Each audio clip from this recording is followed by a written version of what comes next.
sound of a crisp envelope being torn open, followed by a derisive snort.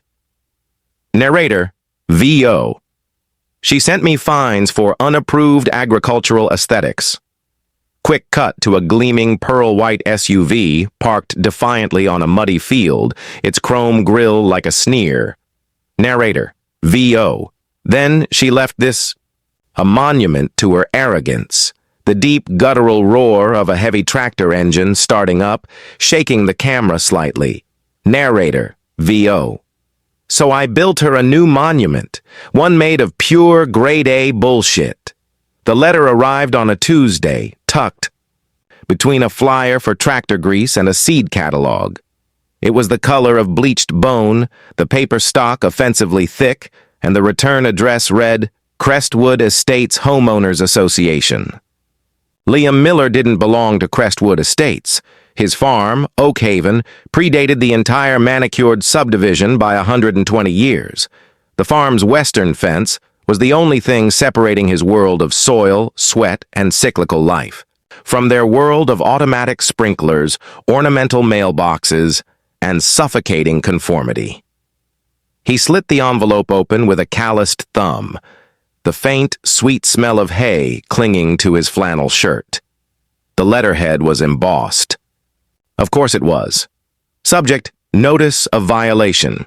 Bylaw 17, Section 4, Aesthetic Maintenance. Dear property owner adjacent to Crestwood Estates, this serves as a formal notice regarding multiple violations of community standards visible from our development. Specifically, your property at 1450 Old County Road exhibits unapproved fencing material, weathered wood, rust, excessive agricultural debris, hay bales, composting materials, unkempt vegetative growth, overgrown corn stalks post-harvest. Presence of large, non-operational machinery with visible signs of oxidation. Liam read the last point twice. Oxidation. They were fining him for rust. On a 1978 John Deere tractor that had plowed this very land since he was in diapers. A fine of $200 was to be paid within 30 days to avoid further penalties. It was signed in a flourish of self-importance by Brenda Crawford, President, Crestwood Estates, HOA. A slow, hot anger, familiar and unwelcome, began to uncoil in his gut. He'd dealt with people like Brenda Crawford before, in another life, a world away. Officers who mistook rank for wisdom, who wielded rules like cudgels not because it was right, but because they could. He had left that life behind for the quiet dignity of this land, his grandfather's land. He had traded the arid dust of Afghanistan for the rich, dark soil of his home. He had come here for peace, and peace, it seemed, was being threatened by a woman who feared the sight of rust. He found her directing two men who were planting identical, soulless little shrubs along the property line, creating a green wall between her world and his. She was exactly as he'd pictured. Late 40s, dressed in crisp, white tennis apparel that had never seen a court, her face a mask of pleasant, unyielding superiority. Her own home was a beige McMansion, a two-story testament to architectural boredom that loomed over his pasture. Mrs. Crawford?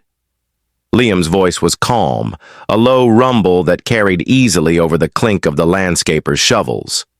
She turned, her smile tightening as she took in his worn work boots, faded jeans, and the grease stain on his sleeve. It wasn't a look of recognition. It was a look of classification. He was the help, the scenery, the problem. Yes? The single word was clipped. Impatient, he held up the letter. I believe this is yours. There's been a mistake. My farm isn't part of your HOA. Brenda's smile didn't falter. It was a weapon. No mistake, Mr. Miller, Liam Miller. And my property deed doesn't mention Crestwood Estates. Your jurisdiction ends at my fence. Our bylaws, she said, her voice dripping with condescension, include a visual contamination clause. Anything that negatively impacts the aesthetic value of our community from an adjacent property can be cited.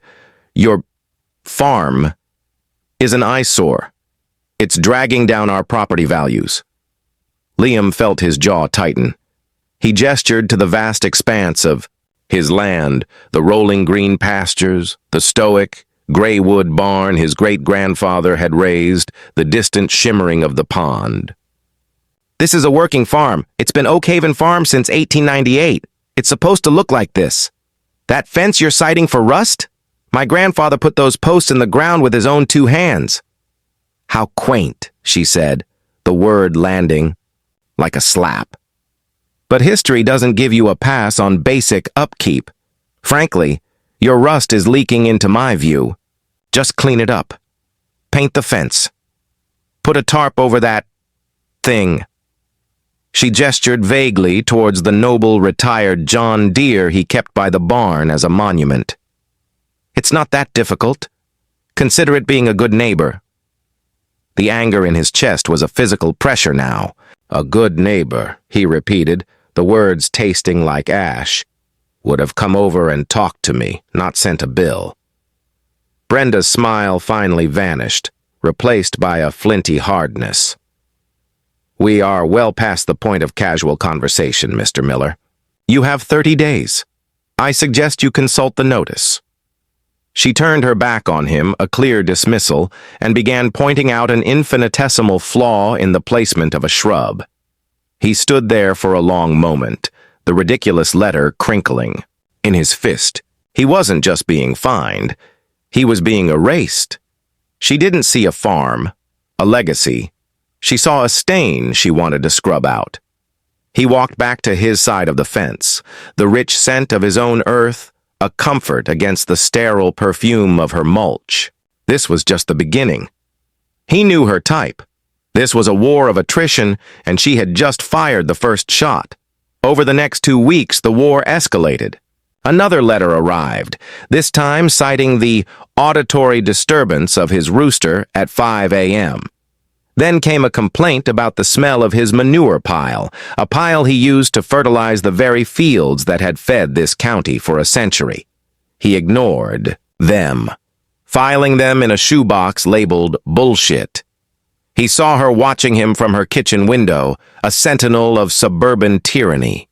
He'd catch the glint of her phone's camera as she documented his violations, him mending a fence, him driving the tractor, him simply existing on his own land. He tried calling the township office, but they were useless, muttering about HOA, covenants, and private disputes. The law, it seemed, was a tangled mess designed to protect people like her. The breaking point came on a Saturday morning heavy with the promise of rain. Liam was heading out to the barn when he saw it. Parked, or more accurately, dumped, 20 feet inside his property line, right in the middle of the access path to his south pasture, was a vehicle, a pearl-white Range Rover Evoque. It was older, maybe 10 years, with a few dings and a spiderweb crack in the windshield. But it was unmistakably an emblem of her world. A flat tire listed sadly into the mud. There was no note, no explanation, just the vehicle, abandoned, its presence a calculated act of aggression.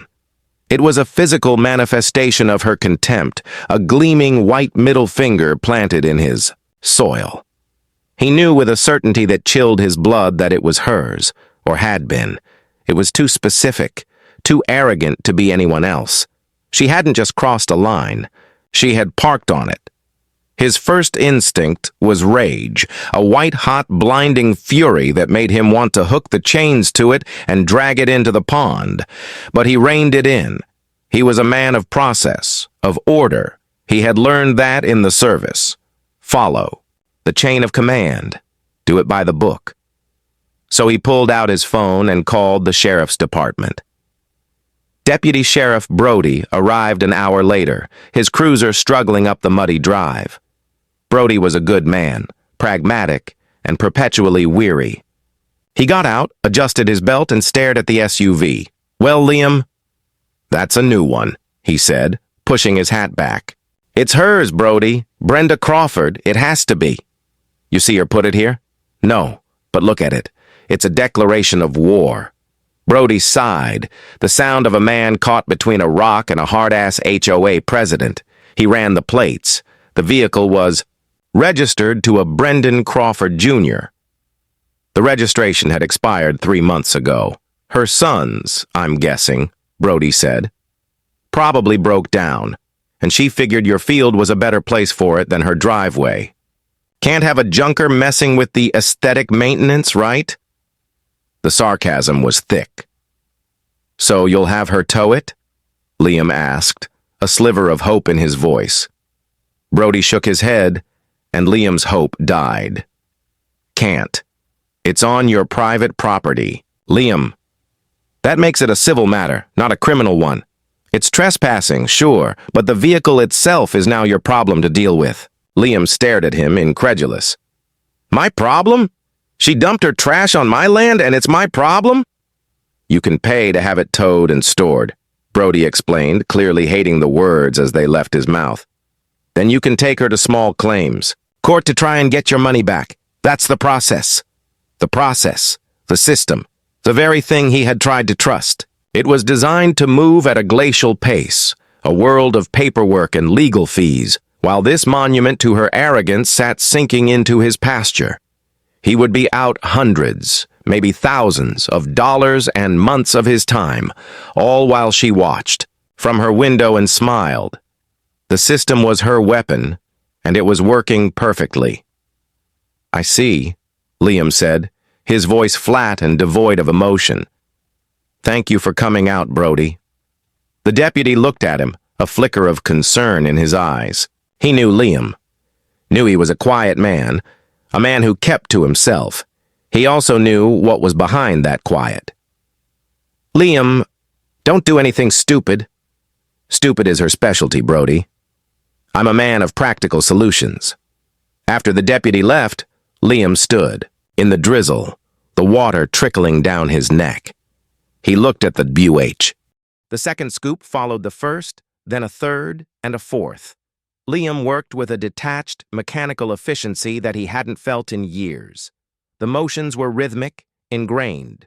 Lower the bucket, drive into the mountain, lift, reverse, pivot, dump. Each action was precise, deliberate. The roar of the Case IH engine was a wall of sound, shutting out the world, shutting out everything but the task. He was no longer a farmer enriching his soil. He was an artilleryman laying down a barrage, and the target was a monument of pearl-white arrogance. With each load, the Range Rover vanished further. The steaming manure, rich and dark, swallowed the chrome grille, filled the wheel wells, and piled up against the windows. The rain began to fall harder, turning the compost into a thick, clinging slurry that coated every surface. Liam felt a strange sense of calm settle over him. He wasn't angry anymore. Anger was a hot, messy emotion. This was different. This was cold, clean logic. A problem had been placed on his land, and he was integrating it into the landscape. He could see frantic movement in Brenda Crawford's window. The silhouette vanished, and a moment later her front door flew open. She stood on her pristine porch, phone pressed to her ear, her white tennis skirt a stark contrast to the grim, elemental scene unfolding across the fence.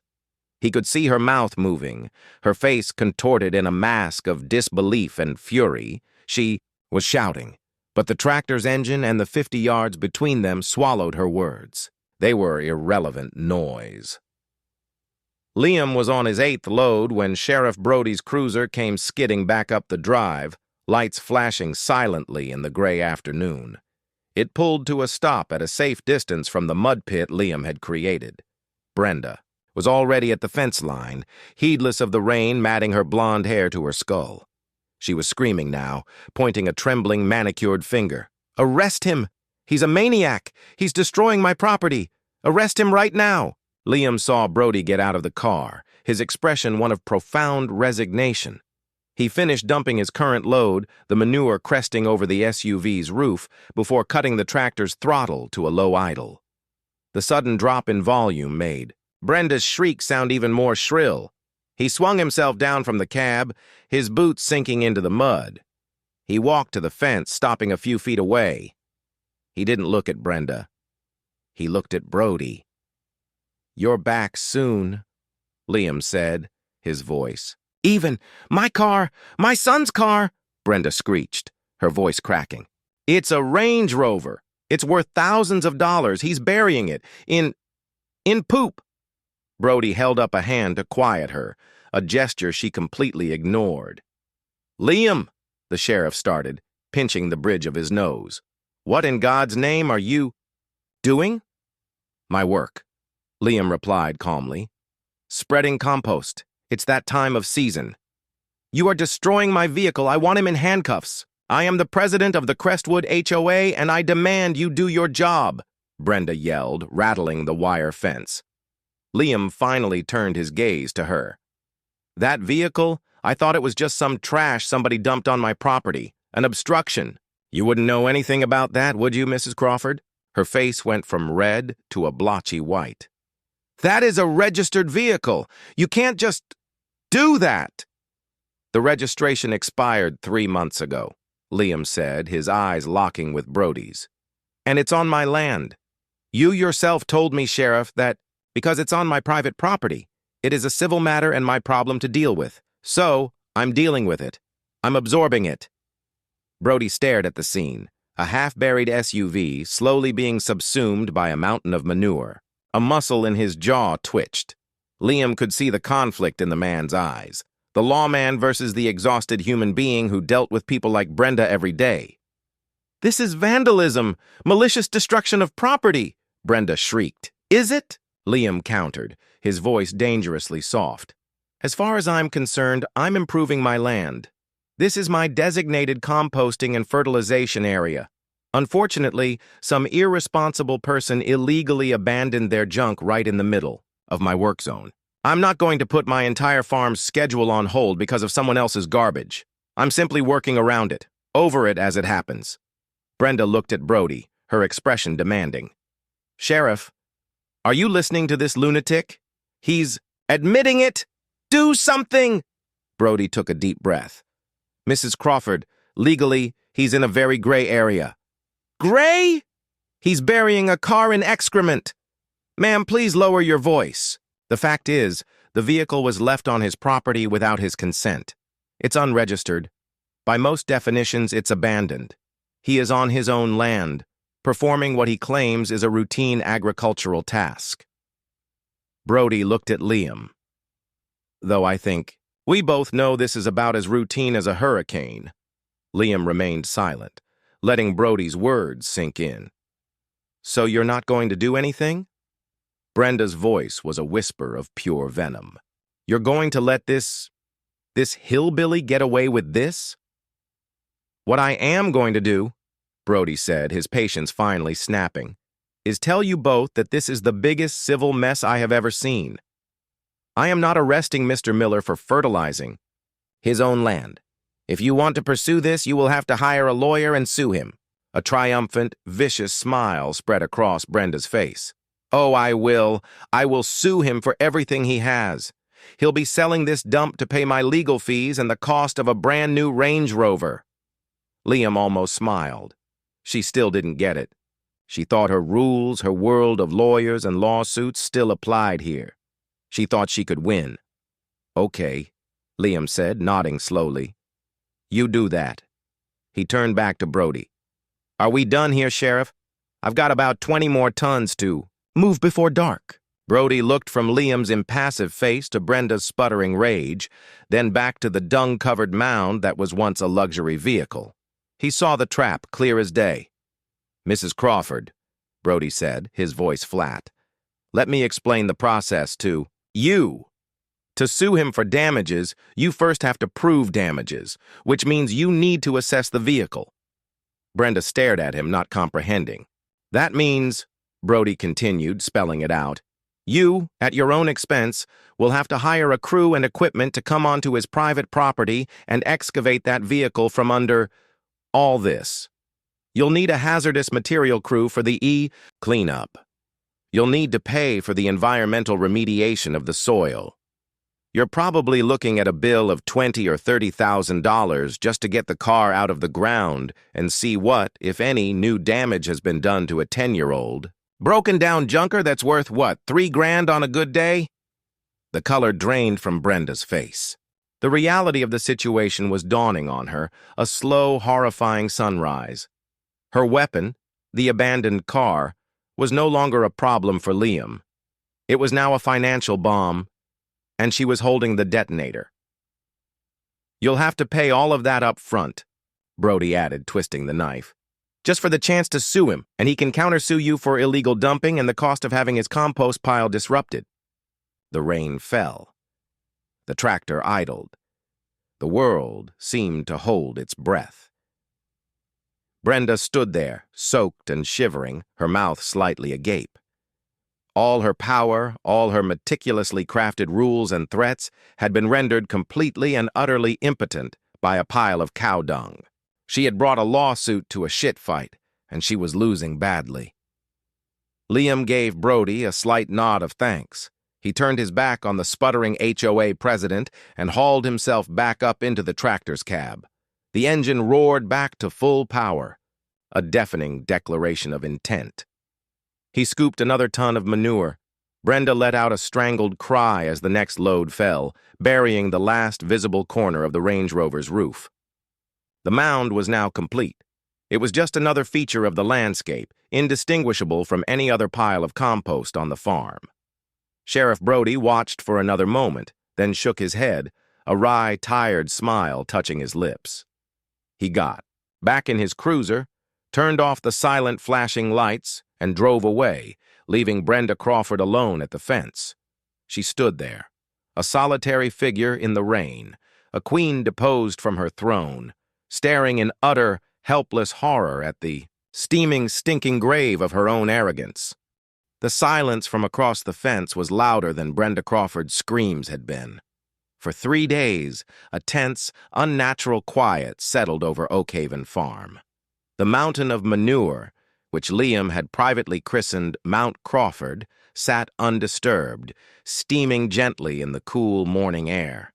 It looked like any other part of his farm, a testament to the cyclical nature of agriculture, except he knew that at its heart lay the cold metal shell of a Range Rover. Liam went about his work. He mended the fences Brenda had complained about, not with new wood, but with the same weathered, seasoned oak that had stood for generations, reinforcing it with practical, non-HOA-approved wire. He tilled the north field, the roar of the tractor a familiar comfort. But he never let the beige McMansion out of his sight. He knew her type. They didn't surrender.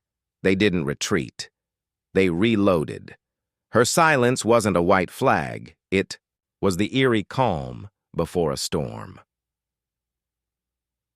The storm arrived the following Monday in the form of a crisp, white county vehicle with the official seal of the Environmental Health Department on its door.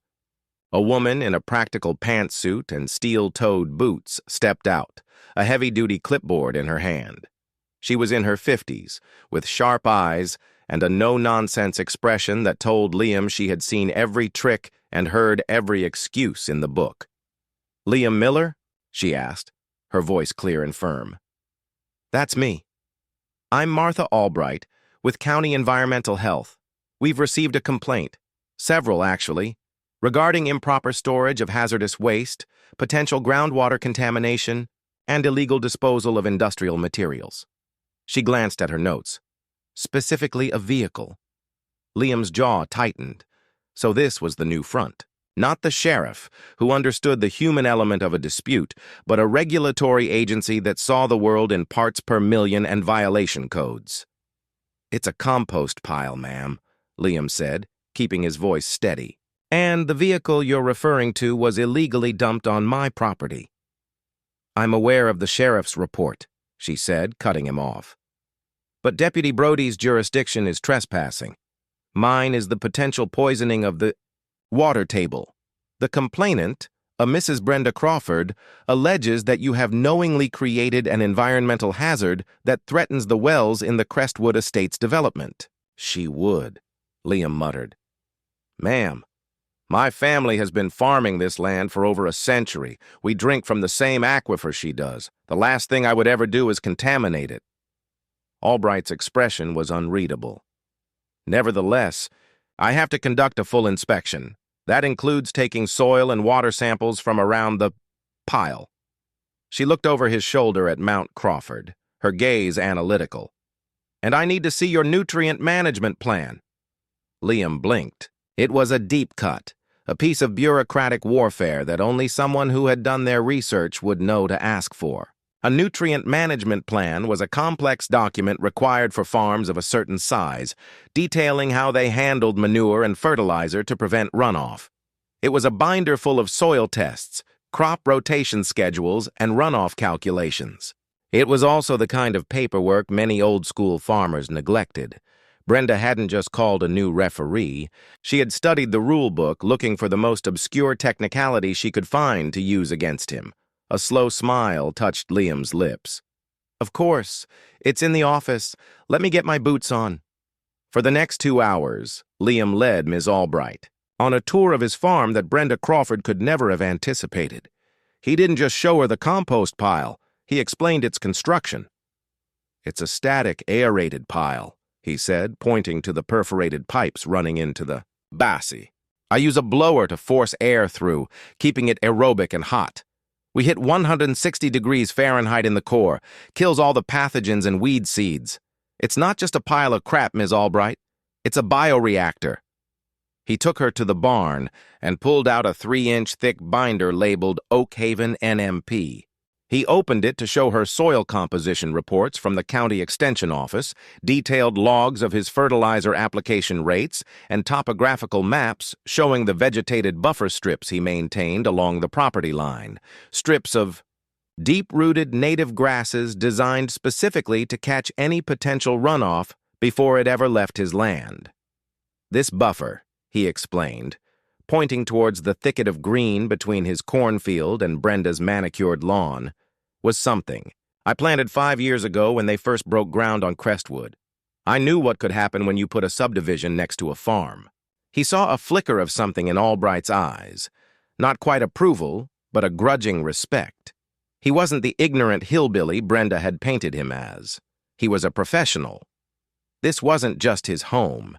It was a complex operation, and he was its competent, careful steward.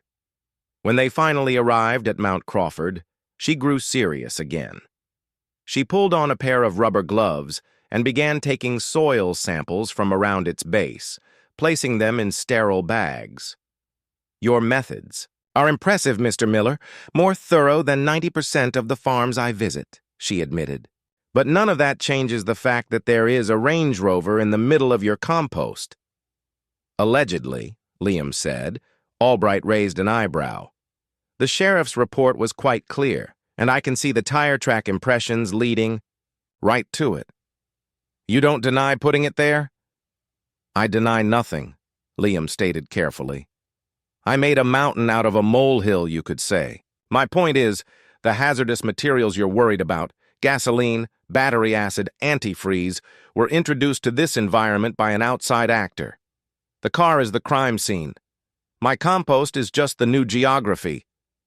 Albright finished her sampling, her face a thoughtful mask. As she was packing her kit, Brenda Crawford emerged from her house and began walking with purpose towards the fence line, a smug, expectant look on her face. She had seen the official car, the inspection, the sampling. She was coming to witness her victory. "Before you make your final report, Ms. Albright," Liam said, his voice low and urgent, "there's one more thing you should consider about the contamination source." "What's that?" "Ask Mrs. Crawford for the vehicle's maintenance records." Albright frowned. "Why would I do that?" "Because," Liam said, "if she's claiming ownership of the vehicle by accusing me of destroying it, then she's also claiming responsibility for its contents. A 10-year-old Range Rover? They're notorious for coolant leaks. The O-rings on the thermostat housing fail. They drip ethylene glycol everywhere. It's sweet, toxic, and an absolute nightmare for groundwater." He had spent an entire evening researching common failures for that specific model year. It was a long shot, a bluff, but it was all he had. And if the car was leaking before it was dumped on my property, well, that's not my compost contaminating the land. That's her vehicle. And if it was leaking on her pristine driveway before she moved it, I imagine you'd need to take samples from her property as well, just to be thorough. Albright's eyes widened slightly as she processed the implication. Brenda arrived at the fence, her smile bright and predatory. "Well, Inspector," Brenda called out, unable to contain her glee, "have you shut down this toxic waste dump yet?" Ms. Albright turned slowly, her face unreadable stone. "Mrs. Crawford, thank you for your report. We are taking this matter very seriously." "I should hope so," Brenda said, puffing out her chest, "so seriously, in fact, that we are launching a full investigation into a Class 3 environmental contaminant, namely, the vehicle illegally dumped on this property," Albright said, her voice carrying an official, chilling weight. She looked from the manure pile back to Brenda.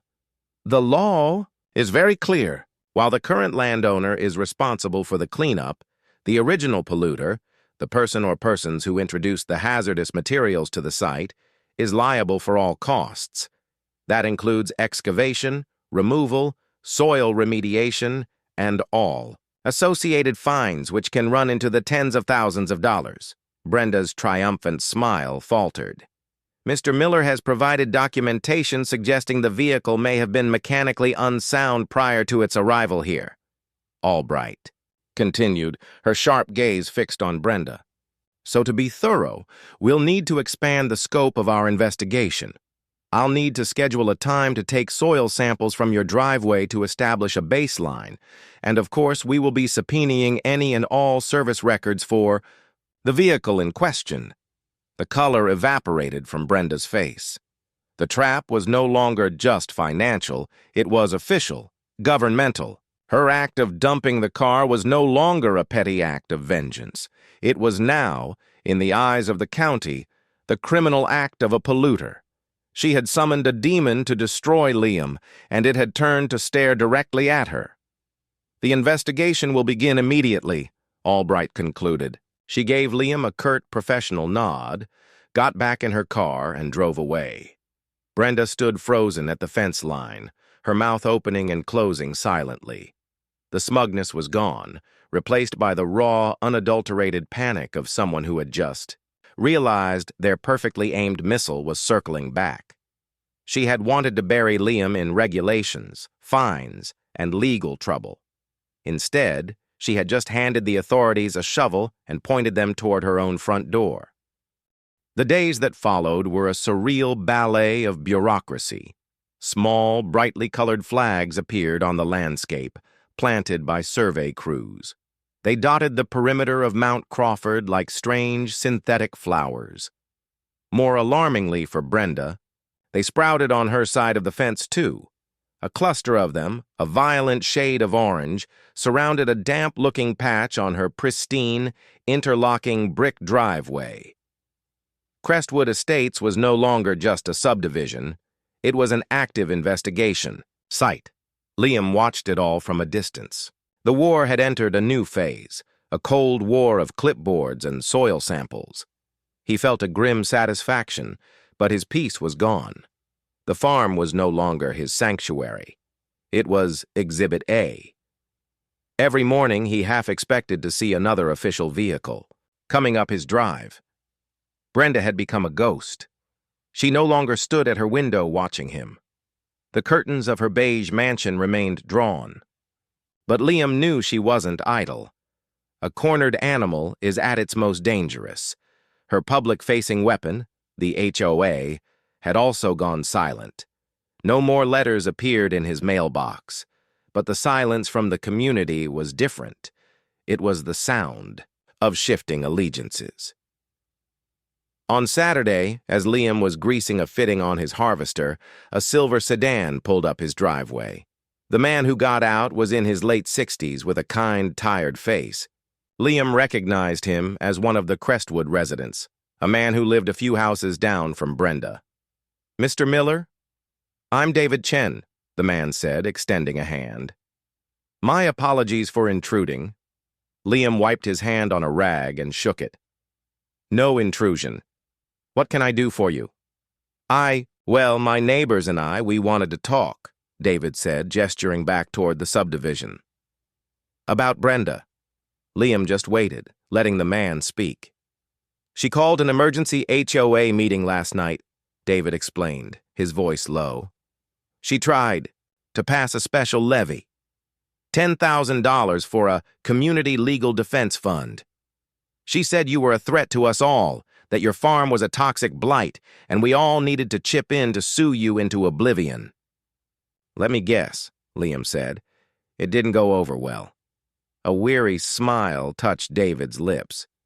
It was a bloodbath. People are seeing the county vehicles. They're seeing the survey flags on her driveway. They're asking questions. Why is the original polluter investigation focused on her? Brenda's narrative is falling apart. We voted her levy down, 28-1. She was the one. This was more than Liam had hoped for. Her authority was crumbling from the inside. The reason I'm here, David continued, is because I feel I owe you an apology. I saw that Range Rover sitting on her driveway for 2 months before it appeared in your field. My wife and I even complained to her about the puddle of gunk that was always underneath it. It stained the bricks. She told us her son was handling it. He shook his head in disgust. We kept our mouths shut. Nobody wanted to pick a fight with Brenda. That was a mistake. She doesn't speak for us, Mr. Miller, and some of us are more than willing to give an official statement to that inspector if it comes to it. Liam felt a weight lift from his shoulders he hadn't realized he was carrying. Thank you, David. That means a lot. Just tell us what we can do, David said. She's given us all hell for years over the color of our mailboxes and the height of our grass. We've had enough. It's time someone put a stop to it. They spoke for a few more minutes before David left, leaving Liam with a renewed sense of resolve. He wasn't just fighting for his farm anymore. He was fighting for every person Brenda had bullied into silence. His newfound optimism was shattered the next morning. At sunrise, a large, unmarked panel truck pulled into Brenda's driveway. 2 men in overalls got out and began unloading pressure washers and industrial cleaning equipment. Liam watched, his blood running cold, as they hooked up hoses and started, blasting the brick pavers of Brenda's driveway, specifically targeting the area marked by the orange flags. She wasn't just cleaning. She was scouring the evidence. Panic, hot and sharp, flared in his chest. David Chen's testimony would be worthless if the physical proof was gone. Albright's investigation would hit a dead end. Brenda would claim the stains were from her own lawnmower or a visitor's car, and it would be her word against a disgruntled neighbor's. She was slipping the noose. Liam's first instinct was to run over there, to shout, to stop them. But that was her way of fighting, loud, messy, and emotional. He had to be smarter. He walked calmly into his house, past the kitchen, and went straight to the heavy steel gun safe in his study. He didn't pull out a weapon. He pulled out a digital camera with a powerful telephoto lens and a tripod, equipment he used for photographing the nesting eagles down by the river. He set it up in his second-story window, the one that had a clear, unobstructed view of Brenda's entire property. He began taking pictures, his hands steady, the lens capturing everything, the company logo on the truck, the faces of the workers, the high-pressure spray obliterating the dark chemical stains on the bricks, the orange survey, flags lying discarded on the lawn, and most importantly, Brenda herself, pointing and directing the workers, a general commanding the destruction of a crime scene. He took a photo every 30 seconds, the timestamps creating an irrefutable record of the event. After documenting for 20 minutes, he picked up his phone. He didn't call 911. He didn't call Sheriff Brody. He scrolled through his recent calls and found the number for the County Environmental Health Department.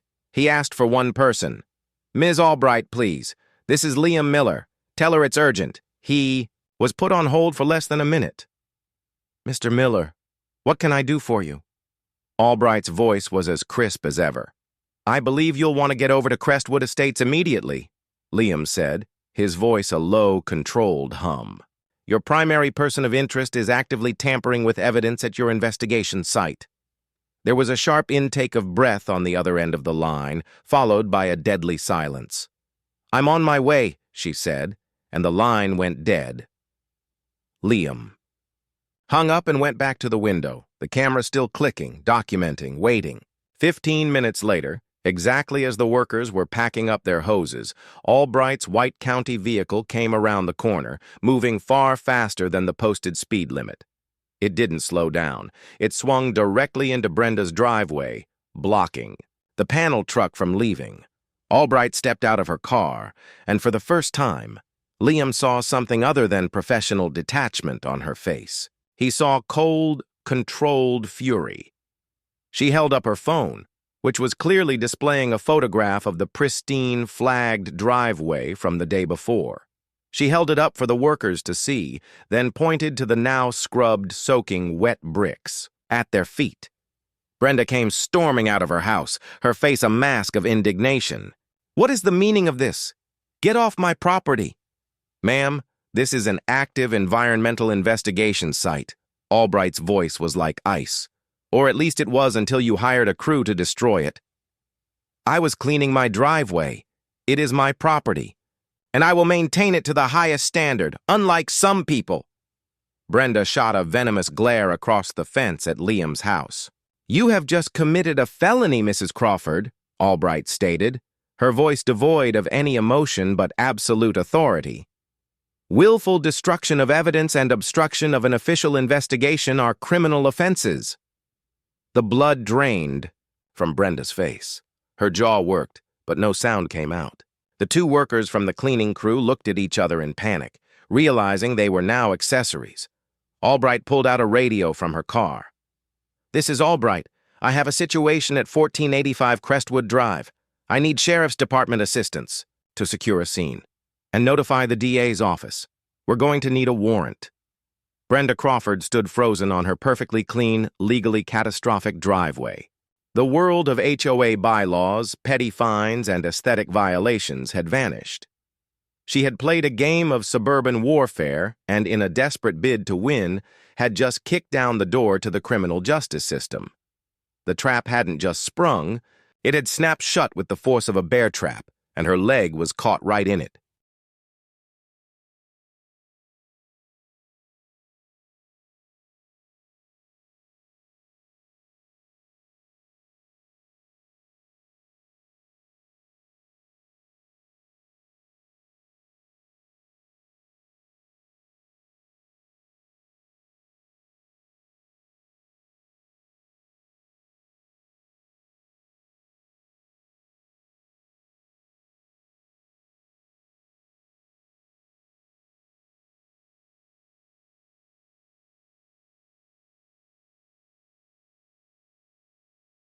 Sheriff Brody arrived 10 minutes later, not with the weary resignation of his previous visits, but with a grim, professional dispatch.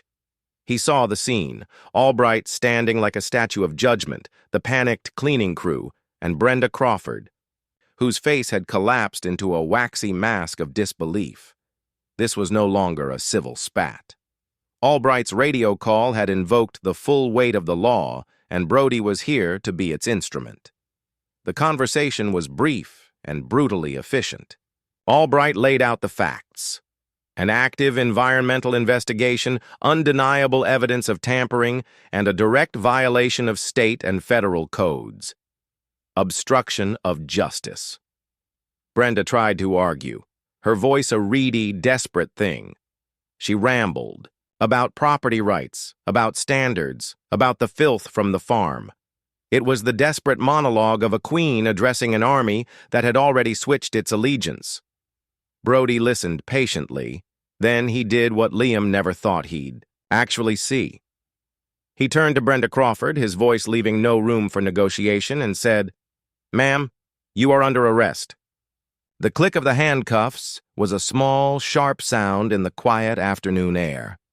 It was the sound of a world turning upside down. The president of the Crestwood Estates Homeowners Association, the self-appointed guardian of aesthetic purity, was led away in the back of a sheriff's cruiser, leaving behind a soaking wet driveway and the ruins of her suburban empire. The fallout was immediate and catastrophic for Brenda. The criminal charge was the earthquake, but the aftershocks were what leveled her world. David Chen and his neighbors, now emboldened, called an emergency HOA meeting. Armed with the news of her arrest and David's eyewitness account of her long-term storage of the leaky SUV, they moved for her immediate and permanent removal as president. The vote was unanimous. The motion to also formally withdraw all previous citations and fines against Oakhaven Farm and issue a formal apology passed with equal speed. Brenda's reign was over, ending not with a bang, but with a series of frantic, angry voicemails from jail that were summarily ignored. But her problems were just beginning. The criminal charge for obstruction gave Inspector Albright's office and the district attorney all the leverage they needed. Presented with Liam's time-stamped photographs and the testimony of the cleaning crew, who had quickly decided to cooperate, Brenda's lawyer advised her to take a deal. She pled guilty to the obstruction charge, receiving a hefty fine and a period of probation that would make it impossible for her to ever serve on a board or committee of any kind again. The bigger penalty, however, came from the environmental charges. By pleading guilty to obstruction, she implicitly admitted she had something to hide. She was officially declared the original polluter. The full financial responsibility for the remediation of the site, Liam's site, fell squarely on her shoulders. 3 weeks later, the real work began. A fleet of vehicles, far larger and louder than the single-panel truck she had hired, descended on Oakhaven Farm. An environmental cleanup company, chosen by the county and billed to Brenda Crawford, arrived to excavate the car. It was a monstrous operation. They didn't just dig. They created a massive, cordoned-off biohazard zone. Workers in white Tyvek suits erected containment fences. A huge excavator was brought in, its steel arm reaching into Mount Crawford with surgical care. The whole of Crestwood Estates watched the spectacle. It was better than television. Liam watched, too, from his porch. He saw them finally unearth the Range Rover. It emerged from its tomb of dung, battered, stained, and pathetic. It looked less like a car and more like a defeated beast. They lifted it onto a flatbed truck designed for hazardous material transport. But they weren't done. For the next week, they scraped and removed every ounce of contaminated soil, Liam's rich compost, loading it into sealed dump trucks to be taken to a special disposal facility. The cost, Liam overheard one of the workers say, was already approaching 6 figures. One afternoon, during the peak of the cleanup, he saw her, Brenda. Her car, a newer, less impressive sedan, was parked at the far end of the Crestwood cul-de-sac. She stood on the sidewalk, a diminished figure in a drab coat. She was watching the destruction of her finances, the public exhumation of her own spite. Her face was pale, her arrogance replaced by a hollowed-out emptiness. She looked over and saw Liam on his porch. Their eyes met across the field. There was no fire in her gaze, no anger. There was nothing. She looked away, got in her car, and drove off. Liam never saw her again. A month later, a large for sale sign was hammered into her perfect lawn. The house, now notorious, sat on the market for a long, long time. On a cool, clear autumn morning, Liam stood on the edge of his property, looking at the scar the cleanup had left behind. It was a wide, shallow pit of bare earth. The environmental crew had done their job, but they had taken his compost, the lifeblood of his next season's crops. Just then, David Chen walked over from his house, a thermos of coffee in his hand. "Quite a view, huh?" David said, looking at the pit. "It is that," Liam replied. "Listen," David said, "the HOA, the new HOA, we took up a collection for the damage, for your compost." He handed Liam a thick envelope. "We know it doesn't cover all of it, but it's a start. A peace offering, you could say." Liam looked at the envelope, then at David's earnest face. "You didn't have to do that." "Yes, we did," David said simply. "You took the hit for all of us. You reminded us that a good fence doesn't just keep things out. It holds in what's important." He looked back at Oak Haven. "You have a beautiful place here, Mr. Miller." "Call me Liam," Liam said, a genuine smile spreading across his face for the first time in months. That afternoon, a train of pickup trucks, driven by David and half a dozen other Crestwood residents, came up Liam's driveway. They were loaded with bags of mulch, topsoil, and high-quality organic compost from the most expensive garden center in the county.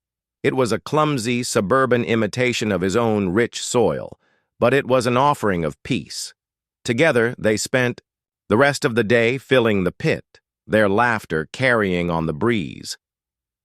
As the sun began to set, casting long shadows across the land, Liam stood alone, looking out over his farm.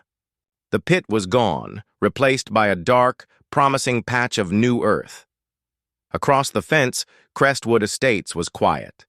The for sale sign on Brenda's lawn was a stark, lonely silhouette, the only true aesthetic violation in sight, a monument to the property values she had fought so desperately to protect and had single-handedly destroyed.